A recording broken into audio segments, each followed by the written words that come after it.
Building approvals skyrocket. Let's have a look. Hello everyone, Florian.heise here and welcome to another episode of HeiseSays. Grab your stein of coffee because this is some good news for everyone in the construction game. Building approvals skyrocket, everyone. To the moon. Look at that. Look how high that is. That's just crazy. Hasn't reached that level since 2017. Now, before we go through the building approvals, I want to draw your attention to these numbers from the Homebuilder scheme. You know, in March, 26,000 in Queensland, 23,000 in New South Wales, 35,000 in Victoria, even 3,000 in Tassie, 376 in good old NT, 17,000 with change in WA, and 12 in South Australia. So it's having an effect. Homebuilder is having an effect. The desired goal of Homebuilder is working to stimulate the economy. Now, every architect out there is calling for more social housing. We need more social housing. Here's the reason why you don't. The goal of this is economic activity. It's to keep people employed, and the government, as much as we love it and hate it, they get their best bang for their buck chucking it into the property sector. It's the pinata that they hit for economic activity. Australians are obsessed with property. You may not realise. So for every 15 grand they give you with this Homebuilder scheme, you have to go out and spend at least $150,000 of your own money. Now, if they were to give that to social housing, there'd be no additional spend. Maybe it'd come from the state or other government organisations, but that's all just tax money anyway. So you go out, I take my $150,000, I spend it. I'm going to have to pay GST on every bit of it, so they'll get the money back anyway. It's the circle of life where it comes to money.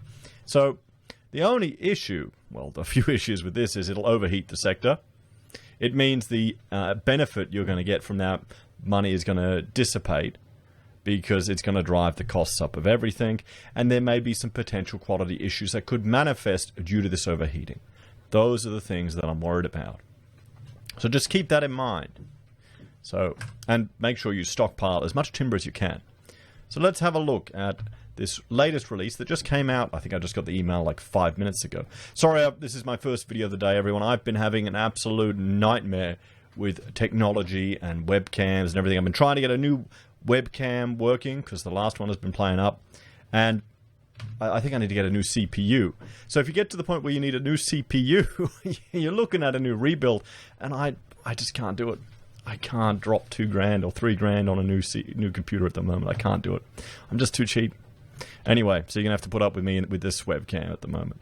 So building approvals continue their record climb.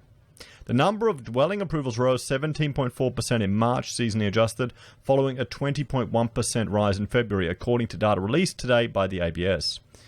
Daniel Rossi, Director of Construction Statistics at the ABS, said the total number of dwellings approved in March was the second highest recorded, only exceeded by the November 2017 result. Private sector dwellings, excluding housing, drove the increase, rising 63.6%. So what we're having here is dwellings that aren't houses. So are the apartments coming back, everyone? The number of private sector house approvals also remained at elevated levels due to Homebuilder, edging up 0.1 to a new record high in March. So I remember the last time we looked at this, I suggested that it'd be interesting to see what the housing approval numbers come in. And the one good thing we can praise the government for doing is extending the time frame for Homebuilder. Now, I wonder if they always intended to do that and they just dropped that a bit later.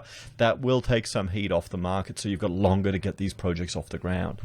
What you don't want is to bribe people to start projects and they're pulling them forward, overheat the market so they're not really getting their money's worth, but everyone's going for it, and then compress them so much that they're going to be construction issues. Total dwelling approvals rose in New South Wales 26.9%, Victoria 24.7%, Queensland 12.1%, and South Australia 3.5% in seasonally adjusted terms. Total dwelling approvals in Western Australia and Tasmania fell 6.4% and 4.8%. Approvals for private sector houses rose 7.8% Victoria, 3.6% in SA, seasonally adjusted terms.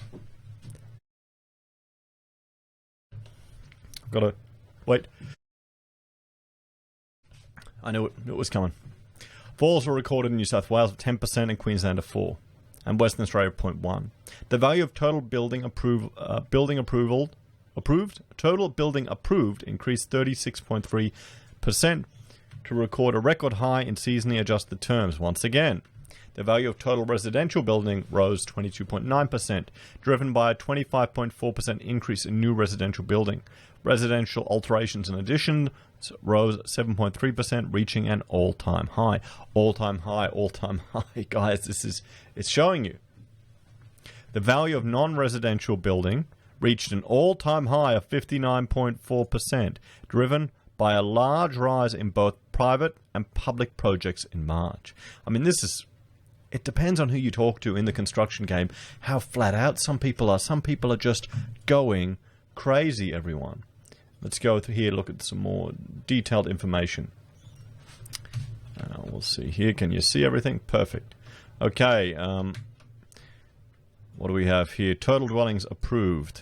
And we're up. Yearly change is 47.4%. Monthly change, it's 17.4%. Private sector houses, monthly change is hardly anything, pretty much flat. Yearly change, 60.9%. Everyone. Private sector houses, dwellings excluding houses, but a monthly change is 63.6% and 27.4% yearly change. I mean, there you go. Look at that. Look at that. Now, this is the concern. Is it going to overheat?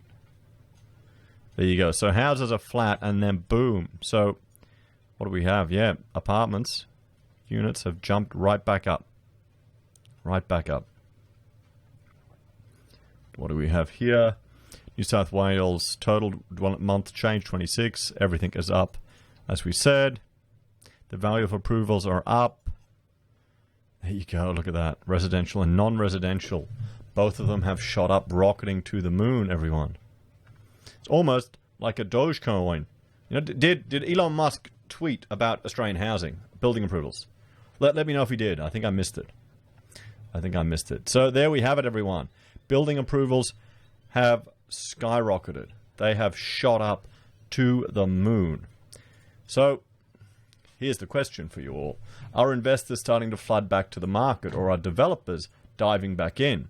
Now, if we have a large increase in developers coming back in, or investors coming back into the sector, and we have a large onboarding of new stock, what's that going to do for calls for borders and access to the country and international students and migration, particularly with an election coming?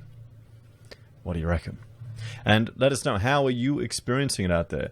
Is it flat out? Are you busy?